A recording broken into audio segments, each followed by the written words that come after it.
بات، سب سے پہلے میں برادران اسلام کو عید کی مبارکبادی پیش کرتا ہوں، دل کی گہرائی سے مبارکبادی پیش کرتا ہوں، اور سبوں کے لیے دعا کرتا ہوں کہ اللہ تعالیٰ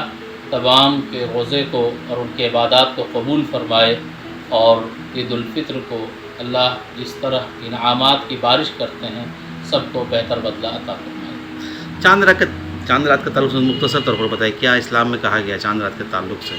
چاند رات جس کو ہم لوگ کہتے ہیں، دراصل اس کا نام لیلۃ الجائزہ ہے، یعنی بدلے کی رات، انعام کی رات بھی کہہ لیجیے۔ اور اس رات میں جب رمضان المبارک کے دن اور ایام ختم ہو جاتے ہیں اور چاند نظر آ جاتا ہے، یا 30 کے روزے مکمل ہو جاتے ہیں، تو پھر ہمارے یہاں 30 کے بعد پہلی تاریخ ہی ہوتی ہے اور چاند کی رؤیت عام ہوتی ہے۔ اس کو چاند رات اس نسبت سے کہا جاتا ہے۔ چاند رات کو اگر یہ کہا جائے کہ کچھ کرنے کا ہے تو وہ یہ کرنے کا ہے بحیثیت مسلمان کے، مومن کے، ایمان والے کے، کلمہ والے کے، کہ وہ رات میں ذکر و اذکار کرے، نفلوں میں مشغول رہے،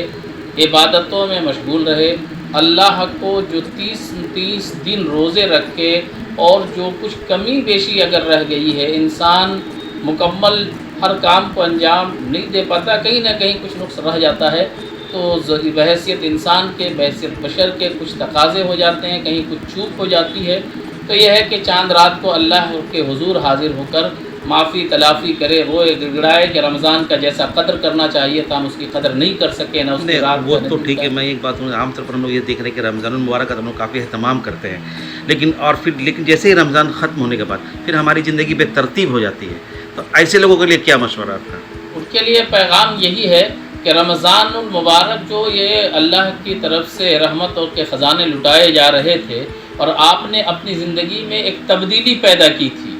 11 مہینے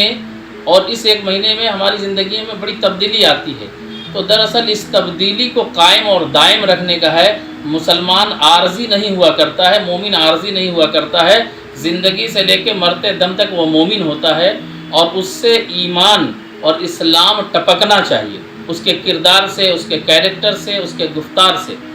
چاند رات کو جو ہمارا طرز عمل ہے، یہ طرز عمل اسلامی نہیں ہے، مسلمانوں کا نہیں ہے، یہود و نصارہ کا ہے۔ وہ خوشیاں وہ لوگ اس طرح مناتے تھے کہ دھوم دھڑکا اور اپنی طبیعت سے خوشی منانے تھے، اور ہم کو خوشی اللہ اور اللہ کے رسول کی طبیعت کے مطابق کرنا ہے، آپ کے حکم کے مطابق کرنا ہے، اور اللہ کے رسول کا حکم ہے کہ وہ لیلۃ الجائزہ ہے، انعام کی رات ہے، اللہ کو منا کے انعام کے حاصل کرو، نہ گانا بجانا، ڈی جے، ناچنا، تھرکنا، یہ ہمارا کام نہیں ہے، یہ شیطانی عمل ہے، یہ مومنانہ عمل نہیں ہے، اس سے پرہیز کرنا چاہیے۔ اور جو لوگ اس سے پرہیز نہیں کرتے ہیں تو کم سے کم اتنا ہی خیال کر لیں کہ غزہ میں کچھ بچے ایسے بھی ہیں جو عید کے دن اپنے ماں باپ کو تلاش کریں گے، ان کی عمریں 3 سال، 2.5 سال، 2 سال، 4 سال، 5 سال کی ہوگی، اور اس کے پاس خوشیاں نہیں ہوگی۔ ان کی خوشی ایک ہی خوشی ہے کہ جس دن مسجد اقصی آزاد ہو جائے، تو ہم ان کے اس درد میں اور غم میں شریک ہو کر کے اپنی خوشی کو بھی اسی لمٹ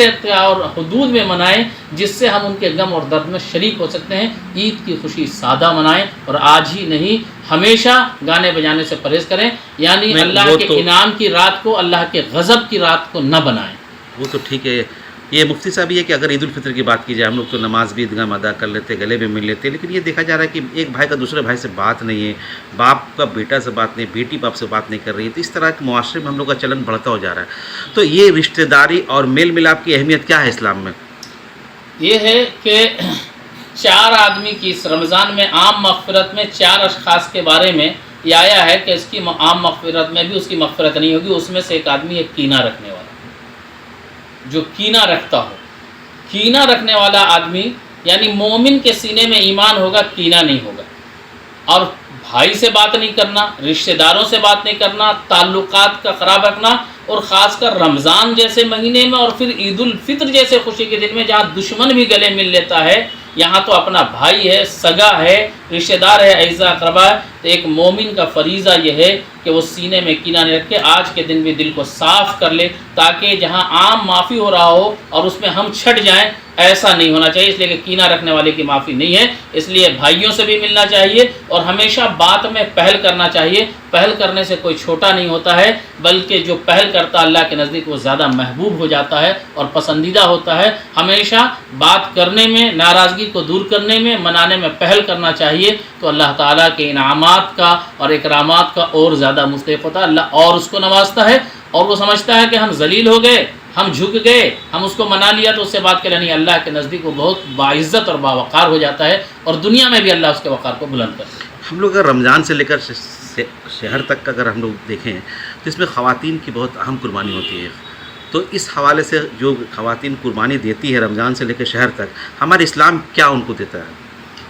خواتین کے سلسلے میں یقیناً ان کی بڑی قربانیاں ہیں، وہ سارے لوگوں کی خدمت کرتی ہے اور پھر اللہ کی عبادت بھی ہم سے زیادہ کر لیتی ہے، اور ہم سے زیادہ ان کے جو ہے ذکر و اذکار بھی ہوتے ہیں، تلاوتیں بھی ہوتی ہیں، تو ظاہر سی بات ہے کہ اللہ کے نزدیک جو سب سے زیادہ متقی اور تقوی اور پرہیزگار والا ہوتا ہے، تو اللہ تعالیٰ اس کے لیے مخصوص انعامات بھی رکھتے ہیں۔ اس لیے ایسا نہیں ہے کہ عورتیں محروم ہوں گی، بلکہ اللہ تعالیٰ ان کے اعمال کو، ان کی قربانیوں کو، ان کی خدمات کو دیکھتے ہوئے مردوں سے زیادہ اس اعتبار سے ان کو نوازیں گے کہ ان کے ایک ایک عمل، چاہے شوہر کی خدمت ہو، بیٹی کی خدمت ہو، اور گھر کے دوسرے رشتہ داروں کی خدمت ہو، اس کا تمام کا بدلہ اللہ اس کو دیتا ہے۔ اس لیے عورتیں بھی محروم نہیں ہیں، بلکہ عورتوں کے یہ تمام اعمال اللہ کے نزدیک بہت زیادہ معتبر اور معتمد ہے، اور اللہ مردوں سے زیادہ نوازتا ہے۔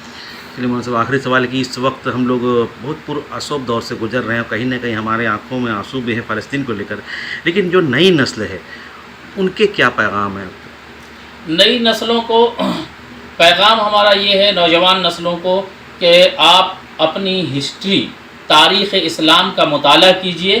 خدا را اپنے وقت کو موبائلوں پہ ضائع کرنے کے بجائے کتابوں سے رشتہ جوڑ کر کے، مطالعہ کر کر کے اپنے پرکھوں کی تاریخ کو دہرانے کی کوشش کیجئے۔ ایثار کے جذبے سے کام کیجئے، بزدلی اور کائرتا سے نکلیے، اور اسلام پر، حق اور سچ پر ڈٹے رہیے۔ خود بھی عمل کیجئے، دوسروں کو بھی تلقین کیجئے، اور جب بندہ حق پر ڈٹا رہتا ہے، سچ پر ڈٹا رہتا ہے، اور وہ شریعت کا اپنے آپ کو پاسدار اور بناتا ہے، پاسباں بناتا ہے، متبع بناتا ہے، تو اللہ کی مدد کھل کر آتی ہے، اور ہم اپنے آپ کو دعا کی قبولیت کے لائق بنا پائیں گے۔ اگر ہم دعا کی قبولیت کے لائق خود کو نہیں بنائے، اپنے اعمال اچھے نہیں رہے، نوجوانی کی عبادت، ہر عبادت اللہ کو پسند ہے، ہر عبادت، تو چاہیے نوجوانوں کو نئی نسلوں کے خرافات سے نکلیں، اور موبائل کا بلا ضرورت استعمال نہ کریں، ضرورت کی بنیاد پر یقیناً استعمال کریں، اور ساتھ ہی ساتھ آج حالات کو پہچانیں اور تاریخ کا مطالعہ کریں۔ پرآشوب دور میں اپنے اندر ایمانی قوت پیدا کریں، ایمانی قوت پیدا کریں، جذبات سے نہیں بلکہ عمل سے تعلق قرآن سے بنائیں، اور جذبات تو رہنا چاہیے لیکن جذبات ہوش مندی کے ساتھ اپنے بڑوں کے مشورے سے آگے آئیں۔ اور پھر ایک بار یہ جملہ دہراتا ہوں کہ کائرتا اور بزدلی کی دنیا سے نکلیے، ایثار کے جذبے سے، قربانی کے جذبے سے کام کیجیے، اور شکایت اللہ سے نہیں کہ میری دعا قبول نہیں ہوتی، بلکہ اپنے آپ کو اس لائق بنا لیجئے کہ آپ کے ہاتھ اٹھتے ہی اور زبان کھلنے سے پہلے اللہ تعالیٰ آپ کی دعا قبول کر لے۔ چلیے، آپ کی مصروفیات ہے، پھر بھی اپنے چینل